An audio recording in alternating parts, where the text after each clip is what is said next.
আগে তো পুরীতে জগন্নাথ ধাম, এখন আবার দীঘাতেও নাকি জগন্নাথ ধাম হচ্ছে। কি জ্বালা! গত পরশুদিন নাকি জগন্নাথ ভেসে এসেছে সমুদ্রে। আমি তো অবাক হয়ে গেলাম, জগন্নাথ ভেসে এলো সমুদ্রে, কি ব্যাপার? পুরীতে কি আর ভালো লাগছে না?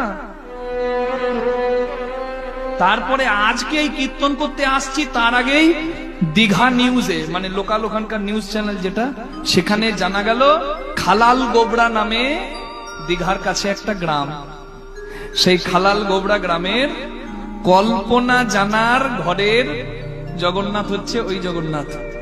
তো ওই জগন্নাথ মূর্তিটা মা দুর্গার মূর্তির সঙ্গেই পাশাপাশি রেখে দিয়েছিল।